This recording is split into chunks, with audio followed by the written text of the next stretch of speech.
একটু শট এখানে আবার দলীয় গোলরক্ষক একটু সাগরে কেটে দিয়েছে তো সাইডলাইন অতিক্রম করে সীমানার বাইরে পড়ে থ্রোইং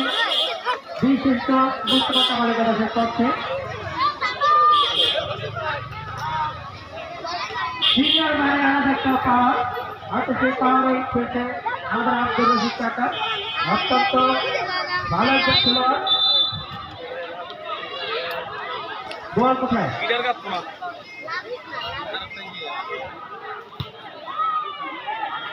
সাংবাদিক দেখতে দিয়ে দিন কেন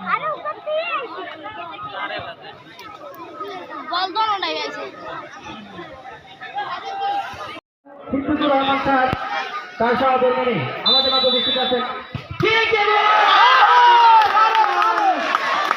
কিন্তু মন্ত্রী গোলকি বিশাল গোল গোলটা কিন্তু ঠিকই গায়ের কাট দেখা যাক কি হয় গোল স্যার কিন্তু ঠিকই গোল দিয়ে দিয়েছেন আমার এবারে আসে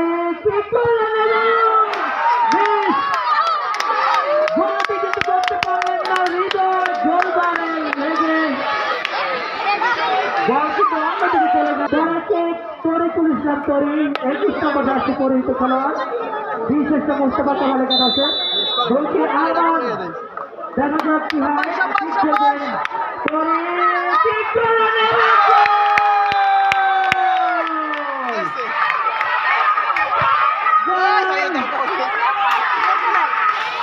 এর সাথে আজকের ফাইনালের বিজয় দল হয়ে গেল অর্থাৎ 2-1 জয় ছিনে নিল বিশিষ্ট মুস্তফা কামাল একাদশ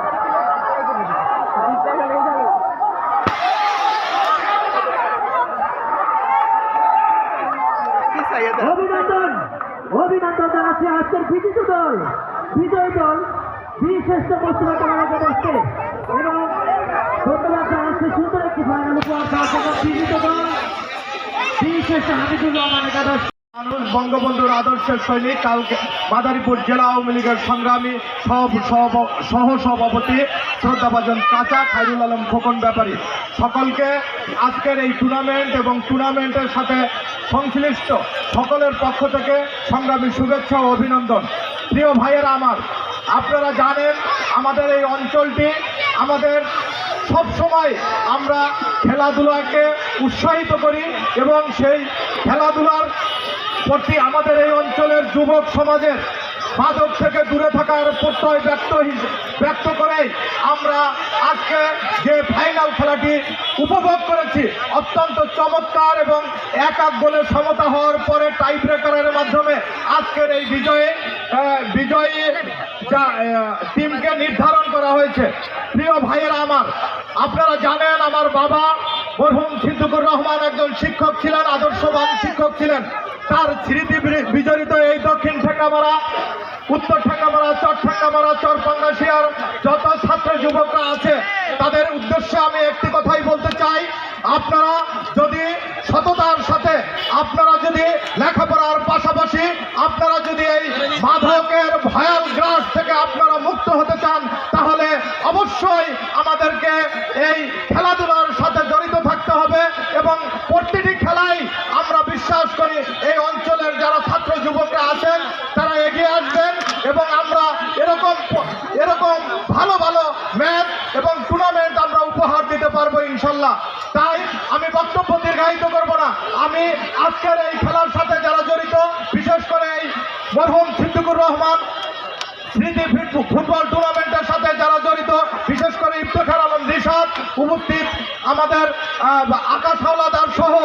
রেদওয়ান সহ এই